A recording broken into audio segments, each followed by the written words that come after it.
Maghreb a eu à bouleverser les contextes géopolitiques, que ce soit en Afrique, que ce soit dans le Moyen-Orient.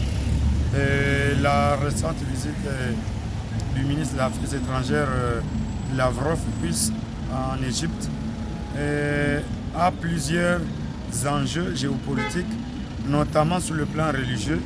N'oubliez pas que les Russes orthodoxes sont permanents en Égypte, et puis c'est pour resserrer aussi les liens religieux avec le Caire. Et nous devons aussi comprendre que l'Égypte, même pendant la guerre froide entre l'URSS et les États-Unis d'Amérique, il était l'un des rares pays arabes qui avait des liens militaires avec l'Union soviétique, en même temps avec les États-Unis d'Amérique. Et n'oublions pas que l'Égypte est une première puissance militaire en Afrique. Donc c'est l'ère où les États commencent à resserrer les liens historiques. Bien que la Russie n'a pas eu de visée de colonisation en Afrique, mais nous devons comprendre aussi que l'Égypte avait eu déjà des contacts avec l'un des explorateurs russes. Donc auparavant l'Égypte faisait partie aussi des colonies russes, mais l'Égypte n'a pas traîné parce que ça a pris au moins un mois. Et cela avec des influences européennes, et la Russie maintient toujours quelques liens sur le continent africain si vous voulez, et le lien avec l'Éthiopie notamment aussi, parce qu'il y a aussi l'église orthodoxe là-bas. Donc, bref, la Russie en Afrique, c'est pour c'est dans les contextes militaires. La Russie fait partie des grands pays qui fournit beaucoup d'armes, qui dépassent même les États-Unis d'Amérique en termes de vente des armes en Afrique. Donc c'est une façon de redonner aussi son image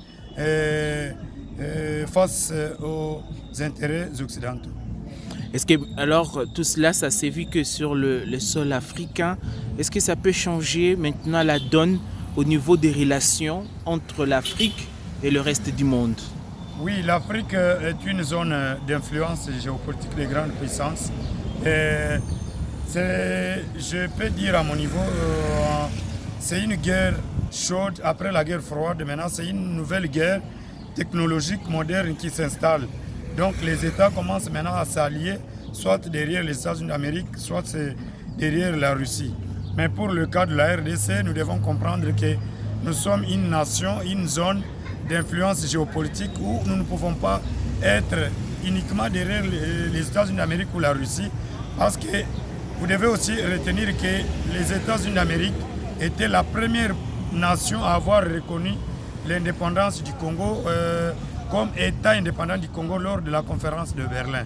Donc les États-Unis d'Amérique ont des liens très distincts avec le reste des continents africains par rapport à notre pays. Donc la prochaine visite du secrétaire d'État américain dans notre pays, c'est pour dire que non, écoutez, vous les Congolais ou les Congos, vous ne pouvez pas être dans le jungle russe, mais vous devez rester neutre. Pourquoi? Parce que même actuellement, vous allez voir qu'il n'y a aucune puissance qui a des bases militaires en RDC. Pour dire que les lignes bougent et les grandes puissances resserrent les liens, et le Congo doit rester dans ces contextes, ne pas être très collé aux Russes, ne pas être collé aux États-Unis d'Amérique, mais d'être dans une diplomatie multilatérale. Vous savez que lorsque Lumumba avait eu des liens secrets avec l'URSS, et les Américains n'ont pas digéré cela. La raison pour laquelle nous devons rester dans une position neutre où nous ne pouvons pas afficher notre lien ni avec la Russie ni avec les États-Unis d'Amérique.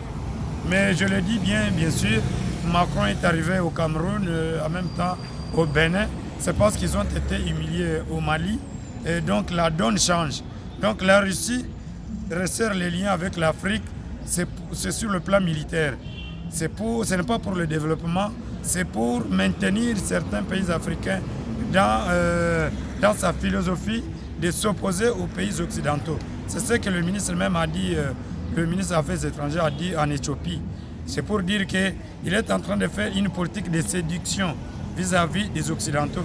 Pour dire, bon voilà, vous êtes un pays où la sécheresse est en train de battre, mais le bleu qui était bloquée. Aujourd'hui, vous voyez que l'Afrique de l'Est est envahie par la sécheresse et le blé russe a de l'importance pour ce pays, que ce soit le Kenya, que ce soit les autres.